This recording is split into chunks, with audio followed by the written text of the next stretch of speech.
Working either, no problem. Can you hear me? There we go. That's right. He turned it up. Good morning. This morning's class is Commercial Systems, Writing Multiple Errors, presented by David Price, PE, who's standing to my left, Residential Sewer Treatment Company. He's got about a 3-page resume here. He's a good guy. He knows what he's talking about. I'm going to just turn it over to him. I'll pay you later. Thank you, Randy. I actually talk pretty loud because I've been around heavy equipment my whole life, so I probably actually don't need a microphone. What I thought would be interesting to do is to actually talk about the process on a real-life project. This happened last year. It was a project, it was a pretty large camp out in Rock Springs, Texas. They had been issued a notice of violation letter in February by the local DR. It was actually a complaint was called in and he investigated it. And it was to the point where the camp was going to be shut down. This particular camp, so we're going to talk about, it's not the system, but it's a failed system on this camp. And basically the process that my company went through as well as the owner and the DR. Because a lot of y'all that are in here are designers and regulatory folks, people never lie to you, right? You know, they'll bring a set of prints in and calculations and say, well, this is what the owner told me. And frequently owners, for various reasons, mainly money, they don't tell you all the truth. And so in this particular case, the exact same thing happened. And so basically, we're going to go, what is a commercial system? Obviously, it's what's not residential by definition in the code. By definition, on the minimum design standards in 285, you're supposed to assume it's 1,200 milligrams per liter BOD. So in the design process, the things that you're looking for your flow rate, which is your hydraulic loading rate per gallons per day. Then you're also looking for your sewage strength. And as y'all know, or probably recall, to do a ground disposal system under the code, you can only, your strength that goes to a ground disposal system, meaning you're using the sulfur treatment, you can't be above 140. So by definition, if you're doing anything with a restaurant in it, you're already at 1,200, so you already have to do some type of secondary treatment. This is probably something that a lot of people get tripped up on. A house or something will get converted to a restaurant, and they're saying, but I've already got a system, so therefore it's fine. We've already talked about that. Then the other probably big thing that you need to do on commercial systems is flow equalization on the hydraulic side, and then flow equalization from a biology standpoint. And what I mean by that, I'm going a little technical background here. There have been a lot of studies done on when the flows go into a system, and there's basically 2 peaks that happen. There's an early peak and a late peak, but if you have like an event center or something that you have mixed use on, sometimes you'll have extremely strong wastewater going into the system, and other times you won't. Now what happens if you're using aerobic units, which are the most common, and you're dosing them the same amount all the time, they actually aren't going to operate correctly unless you mix that, pre-mix your stuff in your flow equalization tank. So then it comes in. I think this comes up every year. Who can legally design a system? Y'all as DRs, y'all probably need to be enforcing this because I've had 2 court cases this past year that I was an expert witness on, and lo and behold, a permit was issued by somebody that couldn't legally design a system. Both of these people, the insurance company is going to go after them because they paid out a lot of money for a design that didn't actually work. This is straight out of 285. This is 285.5, paragraph A, subparagraph 3. OSF planning materials shall be prepared by professional engineer with appropriate seal, date, and signature as follows. All proposals for non-standard treatment systems that require secondary treatment as detailed in subchapter D, blah, blah, blah, has to be done by PE, period. So if you're not a PE, and you design a system, let's say you get a permit, y'all as regulators, y'all aren't liable if you issue a permit, because all the permit says this meets the requirements. So let's say, like this one instance I was in, 5 years go by and the system blows up. Well, everybody, all of a sudden the big check has to be written. Some of these repairs have run over $500,000. Owners tend to get really upset, especially when they're large owners. We have some Fortune 100 companies that we work for. They have a staff of attorneys and they start going after people. So this is just kind of a warning. Specifically on this project that I want to talk about now, it's called Camp Eagle. It's in Rock Springs, Texas. Approximately 25,000 people a year use this facility. They have a real high summer usage rate. I mean, it's a kids' camp for the most part, but it's also a Christian retreat center. So they also perform events, real high peak loads on weekends. They have a full-time staff of 85 that lives there year-round. And these people that bought this camp in 1999, they bought a big problem and they didn't know it. So they received an NOV in late February of last year. And like most NOVs, they said, you have 30 days to fix this. You either got to fix it or you're going to tell us what you're going to do about it. Now, part of the problem with this, and I got a lot of pictures, but I didn't bring them all. They took a panel system with no permits, put it 50 feet away from the headwaters of the Nueces River, and they were running high-strength sewage into it. And they just kept adding onto the system and adding onto the system and adding onto the system. They thought they had a spring on the river. They had a spring, but it was from their disposal field. Seriously, we took VOD levels out of this, and it was ugly. All right, so as y'all know, so a client comes to you and it says, well, this is what we want to do. And so you may use some type of questionnaire, which we encourage, to find out exactly what the existing flow conditions may be. So we're told by the owner, we run our own water system, and we run 12 to 14,000 gallons a day through this system. Great. And all of our kitchen waste go into a grease trap. It's a really big one. Great. We have some fixtures that are low flow. We couldn't find a single one. And then we as the owner, were told that we didn't need a permit for this system because we're on 1,400 acres out here. All right? So what we actually found out on our first blush with the data, and they said, yeah, we don't do anything in the kitchen. It's all low strength. We went, okay. So what we found out, their peak was over 28,000 gallons a day. These are actual measurable numbers that we investigated. So we're like, guys, y'all missed that a little bit. Kitchen waste bypassed a 500-gallon grease trap. This kitchen serves 3,000 meals a day, and they had a site-built brick grease trap. And what's even better about the grease trap, they had a stormwater line from one of their roof drains going into it. I kid you not.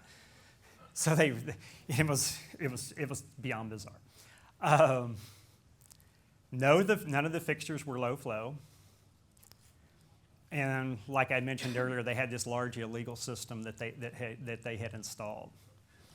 Okay, so what we had to do on our first thing is, as y'all know as designers and as regulators, it's like, well, what are we designing for? So what are we designing for hydraulically? How many gallons per day? Because as y'all may know, under 285, y'all can only permit up to 5,000 gallons a day under the 285 code. Once you go beyond 5,000 gallons, it's what's called a 217 permit. We also do those. So that's your first thing, is your 5,000. Then you're trying to determine, well, what's your sewage strength? So if you design for the 1,200 minimum that the state says, and then your number's off, guess what? Your system's going to fail right out the gate. So what we did, very, very first thing, is we took some samples from the spring by the river, and we got over 2,600 milligrams per liter on our BOD rating. And this is after it's gone through a field. So it's gone through a tank and gone through a field. So the numbers were probably over 3,000 realistically. Okay, so how do we fix this? So we're hired in early March. We're in discussions. So we're madly gathering the site data. All right, so the first thing we do is we go out there and we start taking soil samples. So you got to do a soil profile analysis. We've got 1,422 acres to deal with. We now realize that this is more than one system because our flows are way over 5, and I'll talk about how we handled that in a little bit. So then we tabulated. This is just a spreadsheet. Don't worry if you can't read it. We printed this out on 2 foot by 3 foot on our plotter, and we literally went around to all the buildings on the site, and we measured beds. We measured beds, we counted fixtures, we tried to get water information from this. So we're trying to, at this point, trying to determine what is our hydraulic loading rate. So how many gallons per day is each building and each facility coming up with? All right, so then we go into the kitchen, and we're told by the owner, our dishes are almost clean before you run them through the dishwasher. That's gravy that you're seeing on those plates. That doesn't look almost clean to me. And so, we're kind of looking at this stuff and going, guys, I don't think that's going to be 1,200. All right, so this is the actual site. This is an aerial off of Google Earth. This is the Nueces River, like you see here. It literally kind of perks out of the ground right here. It's a beautiful camp. Okay, so we go in, we're looking at the kitchen facilities, we're looking at the dining facilities. They have washers on site. So we're like, y'all didn't tell us about some of this stuff. So our numbers start getting bigger and bigger. And so we start tabulating it. So we started off with 5 systems, we're now at 7. Well, the problem with that, you told the owner it's going to cost X amount of money. Well, that's going to cost you X times 1.6.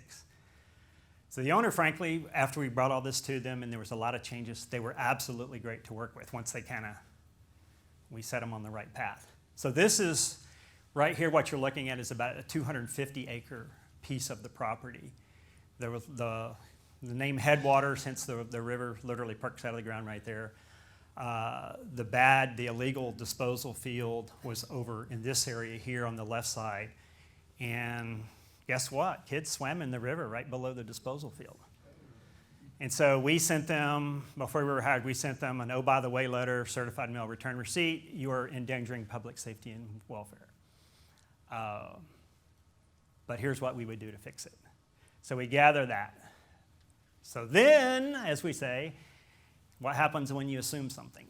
So the initial design assumption was that it was around 14,000 gallons. This was before we'd looked at it, okay? And then we found it was actually 28,000. So I was like, oops. The kitchen, oh yeah, we ran tests. It's around 14. Mm-hmm. The lowest one we got, we ran several. The lowest we got was around a little over 2,400, and it kind of went up from there. So with that, the issues you have initially on your design, our initial design was too small. Our layouts that we did, they're incorrect because the generating units are larger than we thought. The power requirements are larger, and we're going to talk about that in a minute because we're not just using single-phase power on these larger units, and I'll explain why in a minute. So hence bigger systems, your disposal fields are an issue. And then the bad one that the owners really don't like, you need another $1 million to do this. And then, bigger issue, it's now mid-April, the camp is opening in June. We have 6 weeks to do 7 systems. Okay, so in our design with high strength, and this is my own personal preference as an engineer, we will not use a concrete tank unless it's been coated inside. That's what we call utility standards. Anybody that's dealt with municipal utilities, you do not see uncoated concrete. There's this thing called sulfite corrosion that the sewage gives off hydrogen sulfide gas, combines with water vapor, and voila, you have sulfuric acid, which eats concrete. Okay? So in this system, we said, all right, it's going to cost you a little bit more money, but we're going to have to use the utility-grade components, not residential. And what we mean by that, your normal, nothing against the normal residential tanks and whatnot, but they're made to a very light standard. They do meet the ASTM spec on concrete, but we want something a little heftier. This facility, from where our office was, it's 3.5 hours one way. There's not a maintenance person within an hour and a half of the site. So if something goes wrong, you don't want it to go wrong. The other thing in our design, we wanted to minimize maintenance Because when we first did the kitchen, we were like, well, we're just going to use the 1,500-gallon standard off-the-shelf aerobic units. Just for the kitchen, it was going to take over 70 of them to do that. Huge footprint. And we went, well, let me see, 70 units, 70 compressors, 140 pumps, because there's 2 per system, however you wanted to do it. And so we went, maybe that's not the best way to do this. The other issue is power requirements. Do we have power available on the site? This facility was 50 years old. The wiring was mostly shot on a lot of these places. It's kind of like they kept putting extension cords and things. And so we needed clean power. We needed the proper amperage. Then we had the variability of flows. They would have 1,200 people there on some weekends. During the summer, they averaged about 1,000 people. And then other times, there's only the staff there. So how do you ramp a system down without running it and using power, when it's not being used? So that comes into the design. Okay. So this is where we're about to pull our hair out. The owner's about to pull their hair out. They've got 20,000 kids signed up for camp. And for those of y'all that have kids and your kids go to camp, what do? You go on vacation somewhere else. So all of a sudden, they're going to tell all these people, your kids can't come to camp here.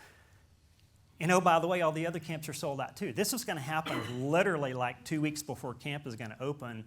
They're going to have to notify all these parents that our camp is shut down. We have a pretty major violation. Okay, so we sat down with the DR, and I don't know if Mike's in here. Great guy to work with, the DR in Riel County. And then the owner, we had to kind of have a come to Jesus meeting, which was kind of funny because it's a Christian camp. And we had to explain to them, here are your options, and none of them are good. And one of them, frankly, was shutting the camp down because the budget went quickly north of $2 million, very, very quickly. This is a small municipal system. We've actually done small municipal systems that cost more than this one, but we cut them a break because it's nonprofit. All right, so this is still only about half the site. So what we did is we initially had to come up with, well, where are we going to put not only the collection part of this, but then the treatment part and the disposal part. Now, why that's important for those of y'all that deal with aerobics, they don't smell very good because basically you're bubbling air through sewage. And it smells just like sewage. And so we took the prevailing winds into account and the topography, because it slopes, there's 800 feet of vertical elevation difference on this site, actually a little more than that. And so we wanted to put the units where basically nobody could smell them, that they weren't near the residential units. Well, what happened when we did that is we wound up, like the kitchen system, the treatment units were half a mile away. And so then that comes into an issue. Well, how do you lay half a mile of pipe across fiber optic, across all the existing site utilities, wires that are buried that aren't to code, supposed to be 3 feet, most of them were like 3 inches. So we called that the buried treasure that we did. So here we go, we're ready to go. We get a design and off we go, right? Just like the space shuttle, but they've had problems with that too. All right, so here we are at the end of April. We are issued a permit. We did 7 designs in 3 weeks. Normally it takes us about 3 weeks to do one. We did 7 in 3 weeks. When I say we, this is we. I have a mouse in my pocket. So we start the excavation on the kitchen system, which is basically the big polluter. We don't have the design. We have ordered components for this system before we even had a contract. Because the lead time on these on the hatches that we use on these commercial systems is about 5 weeks. All right, so we start digging holes. We don't even have tanks yet. So then the problem that we had is all of the manufacturers that we use, they're all really busy. It's like all of a sudden we're going to call them up and go, oh guys, guess what? We need 132 tanks in 2 weeks. Nobody can do that. Nobody. And so we talked about splitting it off. We worked to do that with the county. We did what we call a takedown. So we got the worst offenders offline first and then just worked sequentially through it. But we went ahead and dug all the holes. So this is one. It was kind of a redo because the owner, to save money, and y'all hate this, and you all installers, the price is too much, so we need to cut some money out. We're going to do part of the work. It never works out. They tried to dig the one hole, this one back here. They worked on that hole for 5 days, and that's all they had. They had the area done that you see in the foreground. That's all they had done with 3 guys working on it. And I said, we'll put our operators on the machine. In 3 days, we dug a hole that was 68 feet wide, 12 and a half feet deep, and 28 feet wide. It's kind of, if you know what you're doing, you know what you're doing. So then we started getting the tanks in. The manufacturer pretty much kicked them off. Some of these tanks were actually made out of state. Some were made in Texas, some were in Louisiana, and away we go. So we start setting tanks. And we set tanks. And this is the coating of the tanks I was talking about. There's 2 ways to do the coating. One is it's a chemical product that you spray on. You do have to have hazmat stuff on. And the other, we also use an epoxy compound. Bad part is you got to take the tanks apart to do it. But again, you've got a site in the middle of Nowheresville, so it's not like, oh, by the way, guys, in 10 years, we're going to replace all your tanks for free, because we're not. We use lasers on everything. The grade was incredibly critical because we're tying into existing gravity lines, you'll see here. And so the complexes are starting to go in. And notice the time on here.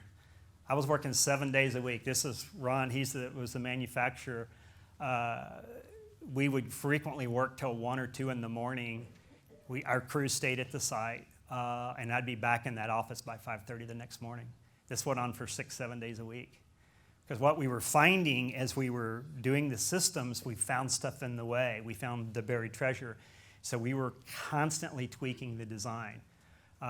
It was so bad, they had a little printer.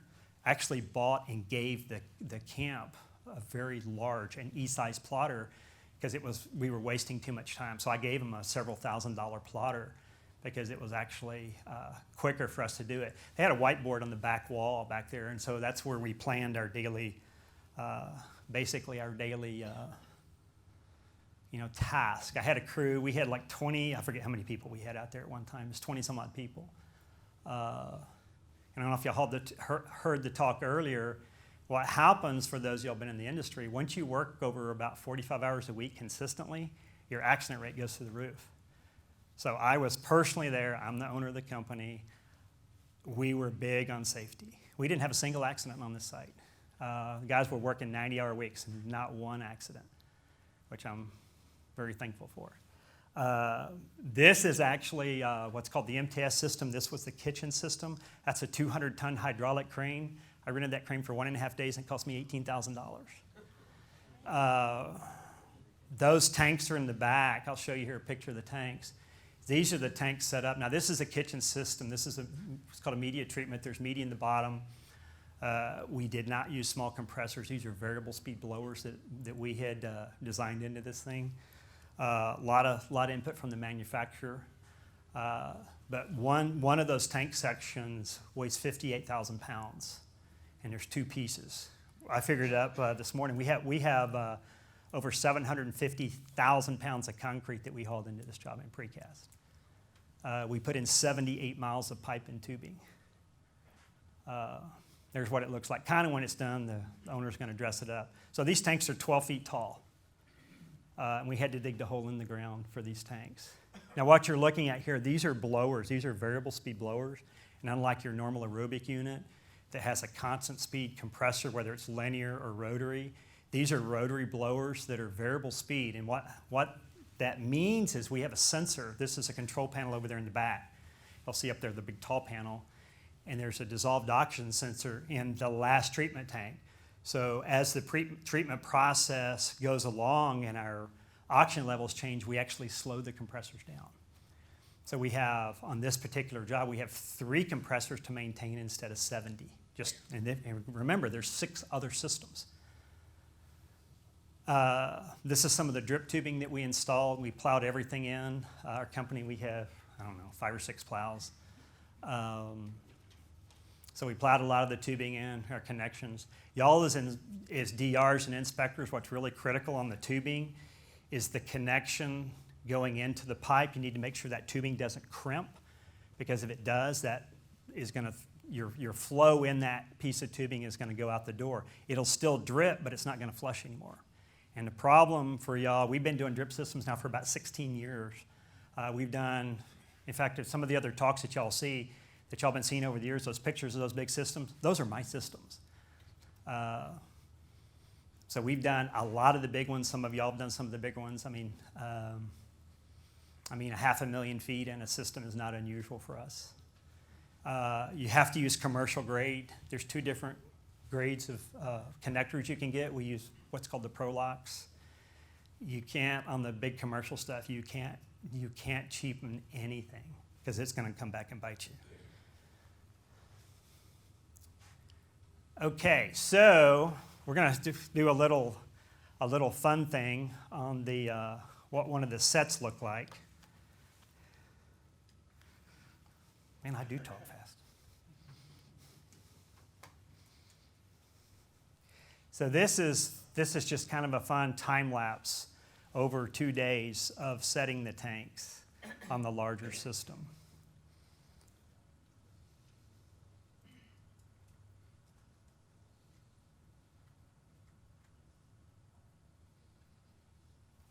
So you can see the crews, the tanks are set, and then the media will actually be put in the tanks later. And the way this works out, the front one is what we call the pre-treatment tank. So it's collected down at the kitchen, grease trap. There's, I think, 12,000 gallons of tankage down there. It's pumped a half a mile into this forward tank. And yet it got dark because it took 2 days. There we go. And then so what we do is we mix this. So the idea is to break it down. We use grinder pumps at the bottom to send the stuff up the hill. The half a mile is right at 3,000 linear feet, I think. And then so there's one compressor that you see, they're sitting back in the back, that it basically pre-aerates and pre-treats it in that flow equalization tank. Because the flow EQ tank up here is a little over 12,000 gallons once they put the top on. There's the other 6.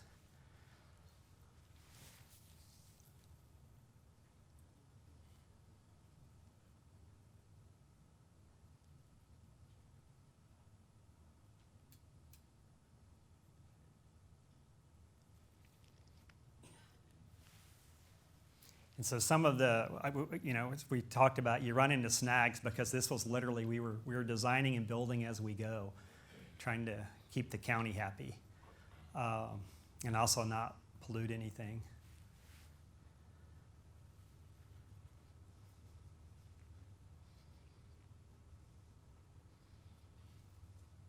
And there we go. If you can go back to my the other part in the last slide, please. Very last, just. So what happened on this large system is it's 3-phase power, those compressors. And so early on, we got with the owner and said, you have to go right now and go to Pergnalis Electric and get this 3-phase run in. Because we had 3-phase on site. So we gave them the specs and said, make sure this happens.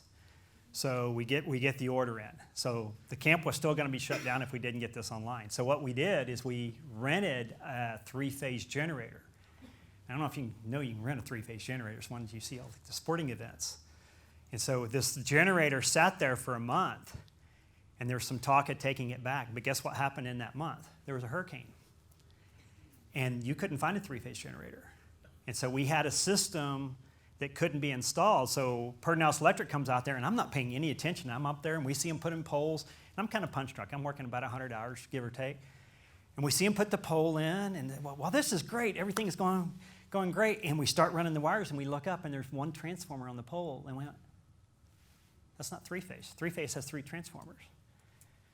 And so we called PEC. We begged and borrowed. It took them about 6 weeks to get out there. But in the meantime, we ran that one big system off of a generator. Now, I'm not showing a bunch of the other pictures. So we had a lot of things like that happen. We made certain design assumptions. Pipes that we thought were in a certain place, they simply weren't there.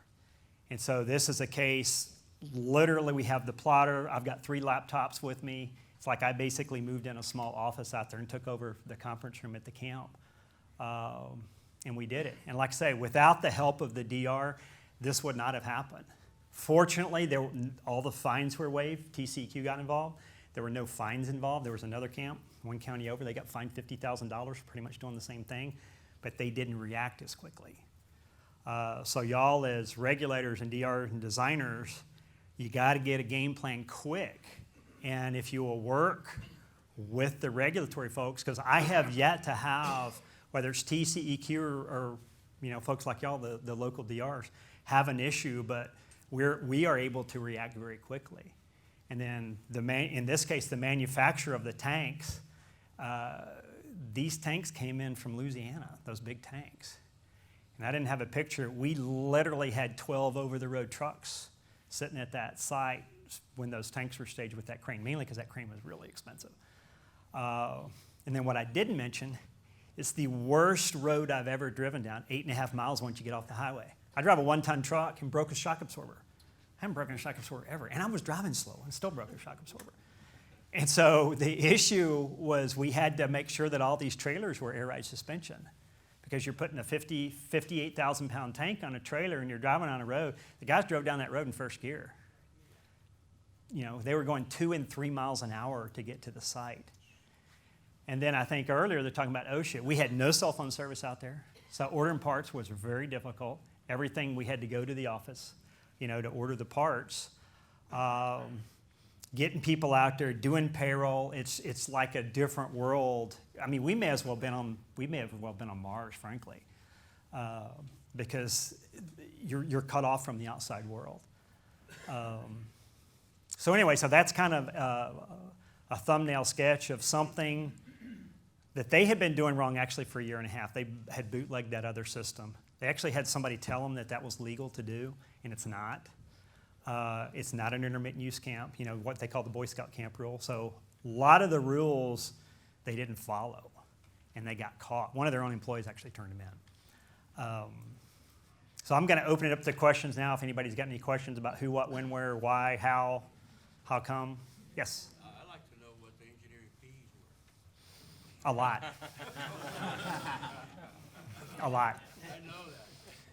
What was the question? Our fee's $160 an hour. And so we spent a lot of time on it. So it was over $80,000 to engineer it. Yes? I was thinking the 5,000 gallons a day had to do with a single site. It looked to me like this was not a 285 project. I subdivided the property in all that process too. Say again? I subdivided the property.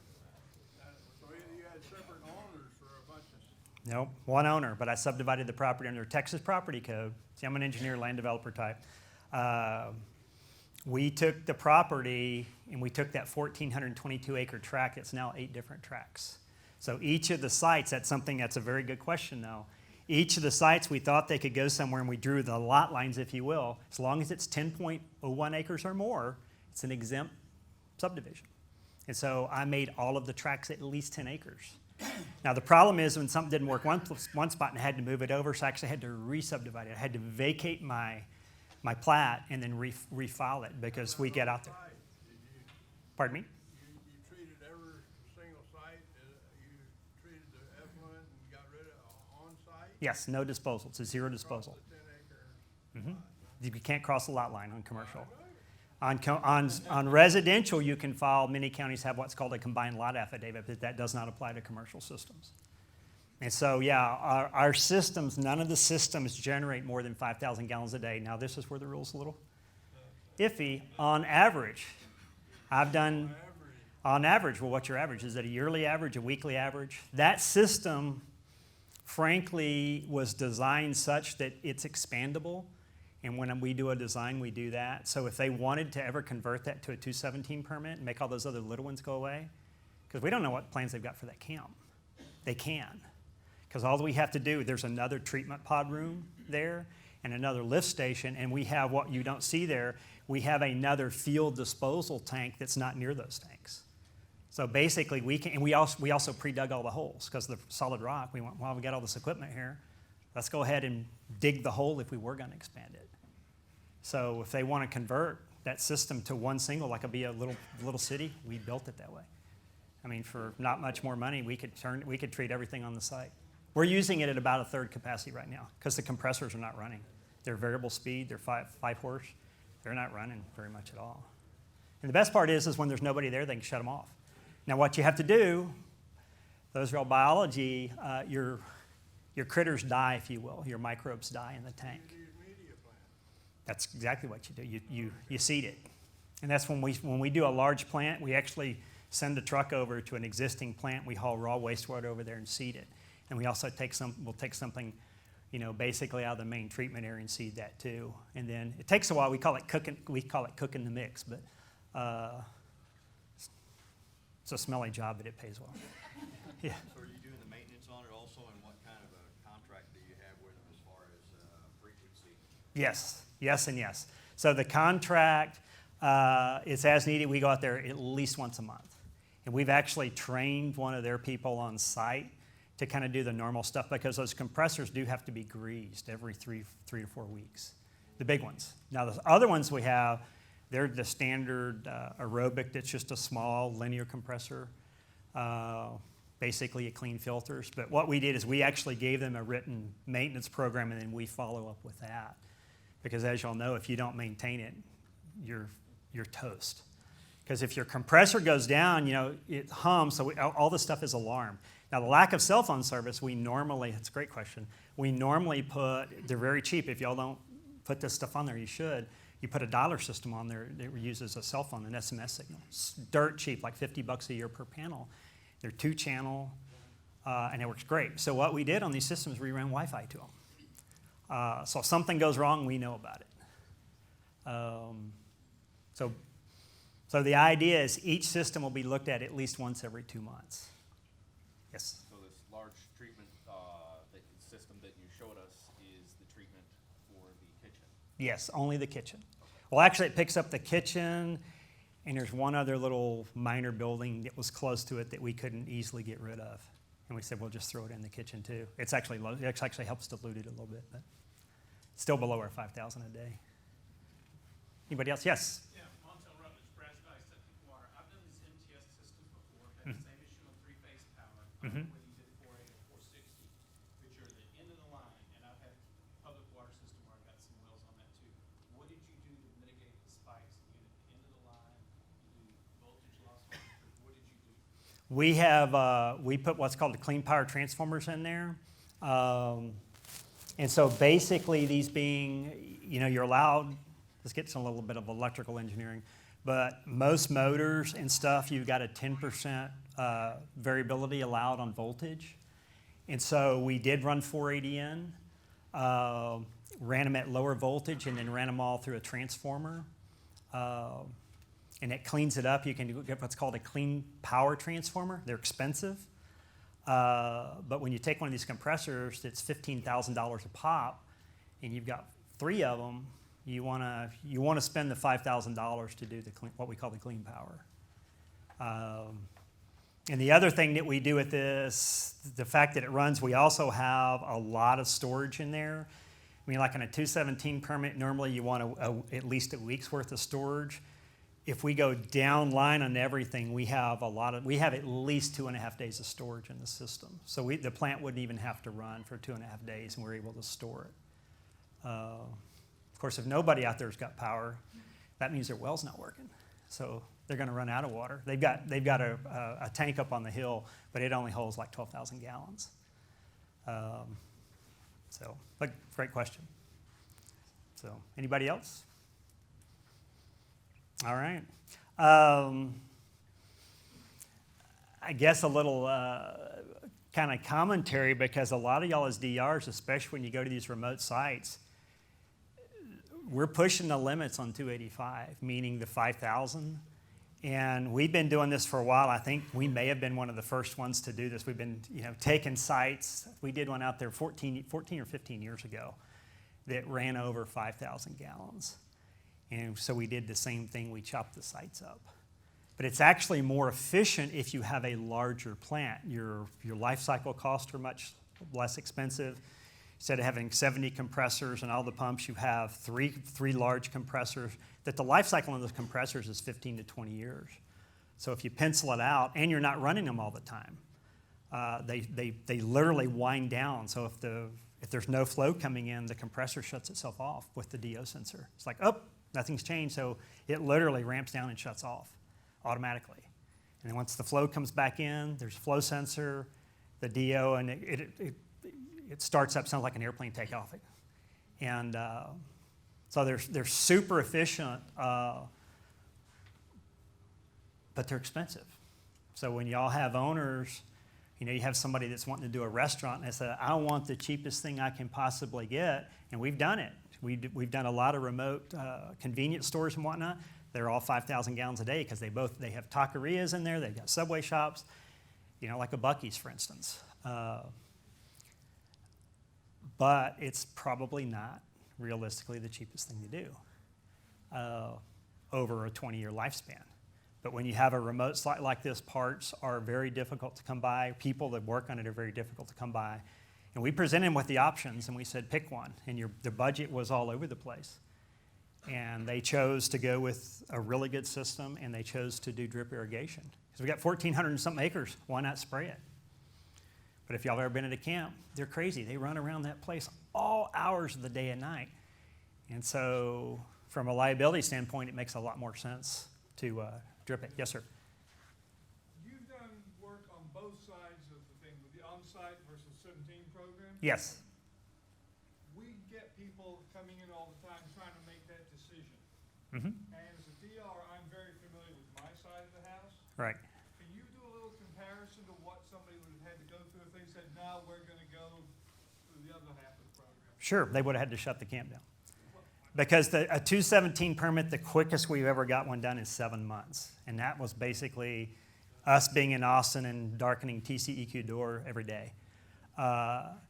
If it's a contested permit, so for those that aren't familiar, 217 permit is when you go over, it's essentially a municipal permit, when you're over the 5,000 gallons. The issue is if you're doing discharge or non-discharge, meaning are you keeping all of the water on the site? That's considered a non-discharge permit. Those are much quicker to get. You have to do public notices, public hearings. And this particular site, there's some very large game ranches on there that are owned by attorneys. So they were very interested to know what was happening out there because, and I didn't show the picture, we had algae in the river, chunks of it that were bigger than this podium. And the owner goes, oh, that's naturally occurring river algae. And we went, no, it's not. That's from your pollution. So back to the 217, you can also frequently they'll do what's called, you'll do a zero discharge, or you can also, they'll try and do what's called a TLAP permit, which is the Texas Land Application Program. Again, it's timing, it's strength of sewage, it's how you contain your runoff. Frankly, it's a timing issue. We tell people if they've got the time, like if they're in the preliminary phase, we provide budgets for free. And y'all got a question?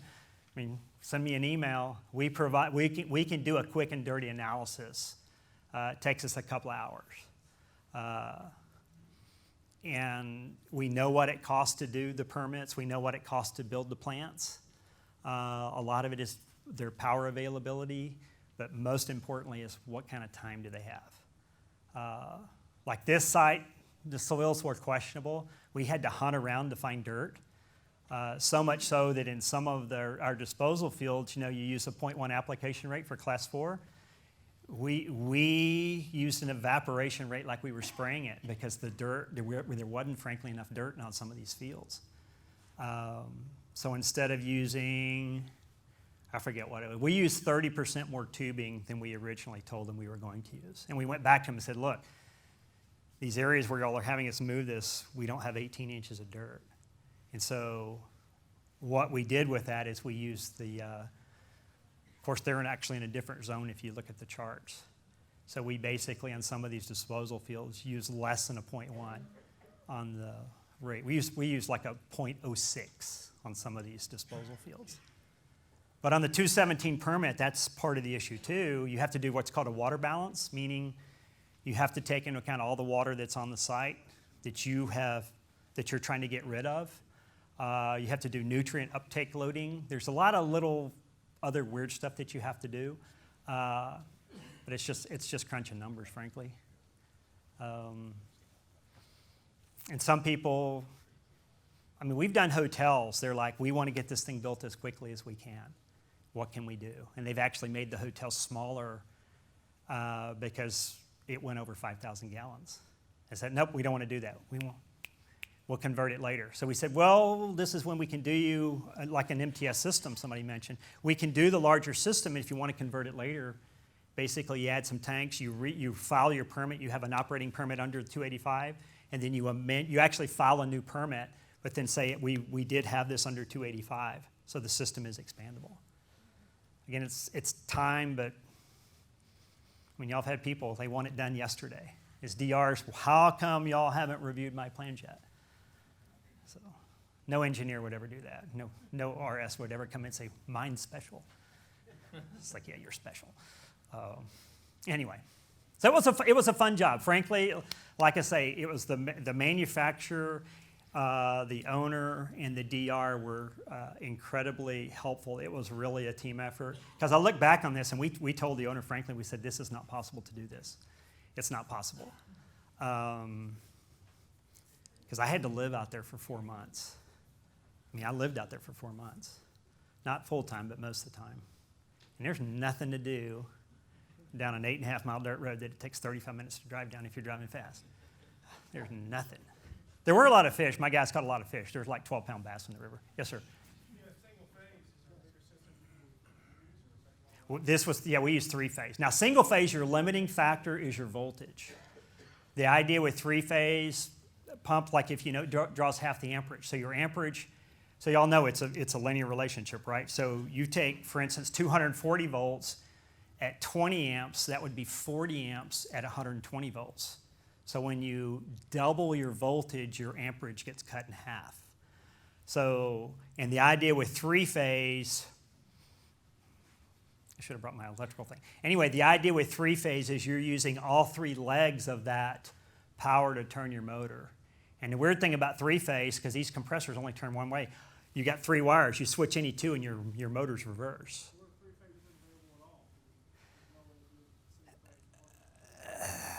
Then that's an issue.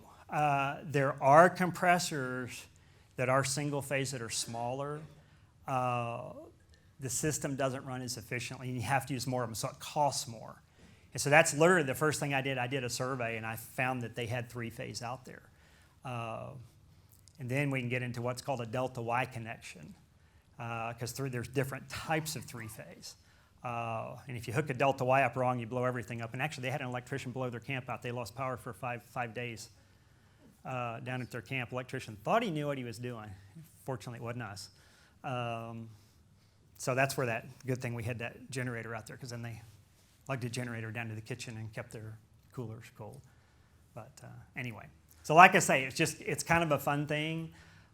This is one that most of y'all probably don't see very often, because this is a little city out there. 1,000 people are out there, and that's pretty much it. No other questions? Got one for you. Yes. Hey, just curious on the maintenance contract. You mentioned that y'all take care of that. How do you structure a contract like that? Is it just time and materials or a flat rate? We do X, Y, Z? Or? We charge them a yearly rate, actually. And so what we do is we provide a scope of work.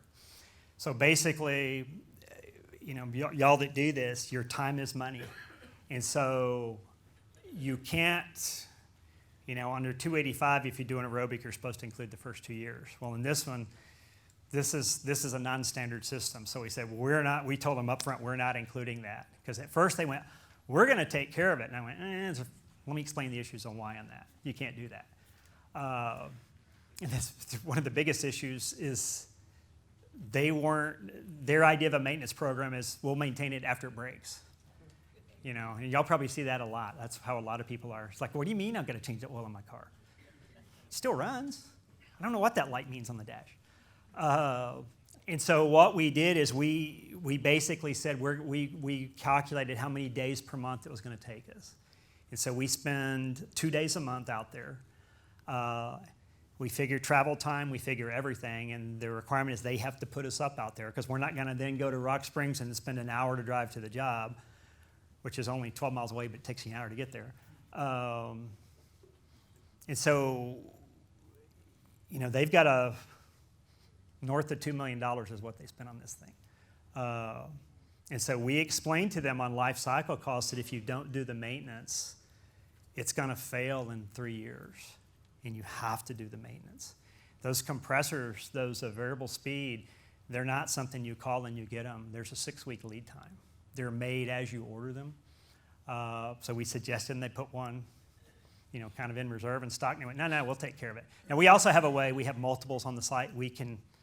There's actually pumps in between the chambers. We can actually shuffle the effluent around in the system. So if one was to burn up, we could run one full speed and cut one of the tanks off and make it work. So that's kind of, y'all say, if you don't have the 3-phase, how do you work on it? How do you structure it? And it's not cheap.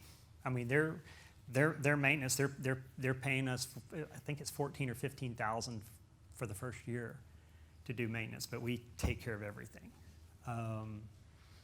If they want to tag along, it's great, and then we give them the thing, because we're actually trying to train one of their guys. We call it run over by truck syndrome. What happens if our guys get run over by a truck or I get run over by a truck? And then somebody forgets? Because the system will work until it breaks. And then all of a sudden it doesn't work anymore. And then they got another problem. But anyway, so for those of y'all that do maintenance, this one is a little abnormal in that there's so many out there, because they're on the other systems. We have it's either 28 or 29 separate aerobic units that are scattered out through the camp. Now they're in clusters, and so the idea is you do all your panel maintenance, you do all your filter maintenance, your air filters and your disc filters. We oversize the disc filters, another thing, so they can actually go 4.5 to 5 months before the disc filters will clog up. But we make sure that they're done at least every 2 months. So, and then, like I say, the report filing with the DR, they've been really helpful out there, because their problem went away, essentially. So, anyway, yes. On a system, a project this large, I'm curious as how you guys did it. Where did you act as the designer, both the designer and the general contractor? Yes. And then you just pulled in subcontractor installers? No, we do it all. Okay. We do it all. We're turnkey. In fact, that's the way we prefer to do it.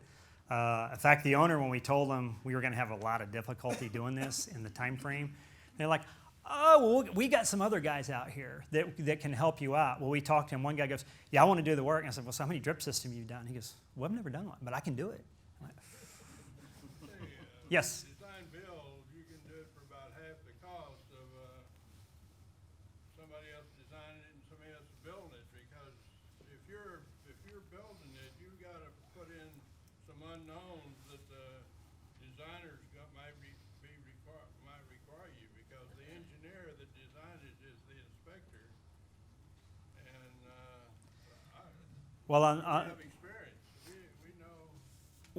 Okay, now this kind of goes off a separate subject, but that's kind of a good question, because when we bid a system like this, and just for those of you that are installers, say I am bidding it exactly per the plans that I'm given.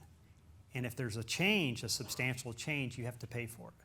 They paid over $100,000 for change orders, simply because there was stuff there that no one knew was there.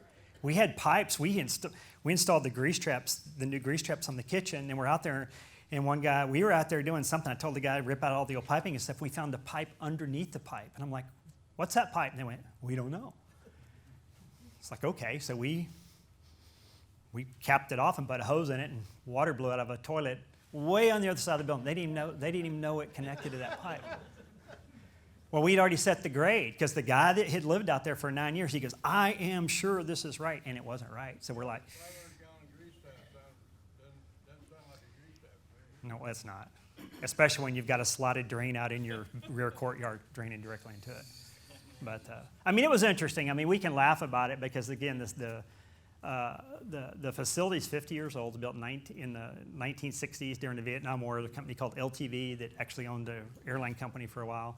They were a big DOD contractor, and South Vietnamese generals would come to this place. They would fly them into San Antonio and then helicopter them over. It was a little interesting. One of the buildings was a brothel. Uh, seriously. Swings and everything in it. I didn't get to see that. Somebody told me that story. When the camp bought it, they got rid of it. So this is a problem when you get into these old sites, and a lot of people are retrofitting, buildings and sites and whatnot, and it's kind of like